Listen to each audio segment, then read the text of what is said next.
IRWI with FFP Productions. We are here with Derrick Osaze. How you doing, my guy? I'm very well, thank you. That was a very nice introduction. Makes me feel a lot better about myself.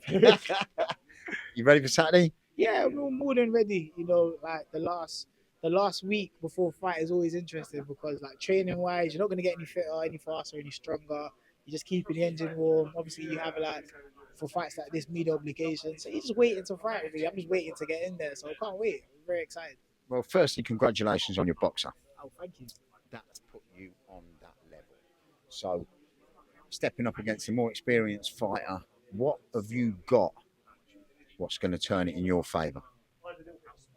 It's funny because like I feel like boxing for me was so long ago, so I don't remember. But when people are still bringing it up, I'm like, okay, cool. Maybe it was a bigger achievement than what I expected. But for me, I'm not great with these questions because I don't really focus too much on what he's gonna do, what he brings to the table. I focus on what I'm gonna bring to the table and what my coach wants me to do in the fight. And all I can say is that we trained hard, we prepared well, and we'll be doing everything necessary to get the victory on Saturday. Very respectful approach for this fight. You and Denzel, you're very humble guys. You've been very respectful to each other. You're bouncing texts back and forward, and that you're both fathers. You've both got a lot in common. Is that gonna like kind of soften your game plan, or is that gonna make your tools a little bit sharper? Not really. I think once like we're both professionals, once we get in there and the bell goes, it's different. It's different ball games. You've seen it with Buatsi and Aziz, you know, like my stablemate Eko Esserman. Um, Best of friends, but when we're sparring, we don't look like it. Do you know what I mean? Yeah. So that's just to tell you at the end of the day, when that bell goes, we understand what we're there to do. We're there to do a job. So, yeah, it doesn't change how I feel towards him. The fight won't change how I feel towards him. We'll go in there, try and knock 10 bells at each other, and shake hands after. And I'll probably share a bottle of Supermalt with him if he likes it. You're a pastor. Yes, I am. What Christianity? So yeah, I'm a pastor of a Pentecostal church in Nottingham called God's Young Ministries. So, Yeah. but I actually grew up as a Catholic. Funny enough. Same. Yeah. But Seventh Day Adventist is my church now. Okay. Um, So you go to church on Saturday. Saturday's a Sabbath. You know where we're at Yeah, now, yeah, innit? yeah. Come on. We read the real word. Yeah, We got the yeah. real word. But how has your faith helped you? You know, does it make it easier for the sacrifices you need to make for the game? Does it make it hard? Does it put anything in the way?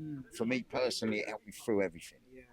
It's my everything. I don't think I'd be standing in front of you still competing now if not for my faith. Boxing is a very tough sport, and I think what's tough about the sport of boxing is everything that happens outside of the ring. Yeah.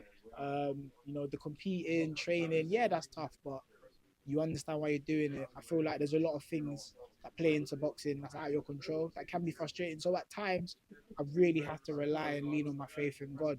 And I'm just confident that God has a plan. And if I wasn't confident in that, I wouldn't be standing in front of you now. So yeah, it's my everything. As for me, it gives me the utmost calmness as well. Like I can't be scared. I can't have fear. Like at the end of the day, like I'm just like with God on my side. And that's not to say, oh yeah, with God on my side, I just know that everything that's meant to happen, He's allowed to happen. So it gives me the utmost peace, if that makes sense. So yeah. Philippines 413. Say no more. 100%, yeah, 100%. We know. 100%. We might start preaching in this interview. Yeah. Hey, preach, bro. Yeah, I love yeah, that. yeah. I love that. But Saturday, we're going to see the best Derrick Osaze. 100%. I feel like if you get to this point and you're not confident of your ability to go in there and do the job, then you're probably in the wrong sport. So yeah, man, train hard, prepared well. I'm excited, man. I just want to get in there and do the business. It's Yeah. a big fight. You've got a British title here. Do you know what I mean? So Yeah, you see what I try not to get into too much into all the labels. This could happen, it's this type of fight. Listen, at the end of the day, it's another fight. It's 10 rounds, two guys. He's got two hands, I've got two hands, and we're both going to do what we need to do to win. I think for me, that's always been a good thing in my career, being able to strip off all the icing. Yeah. The icing is, oh yeah, there's a potential title, there's this, there's that. No, the cake is it's a fight. Yeah. And I train for it like any other fight. And that's my mindset. And yeah, Derrick, best of luck Saturday. thank you so much. See you soon. Appreciate it. God bless you, my brother.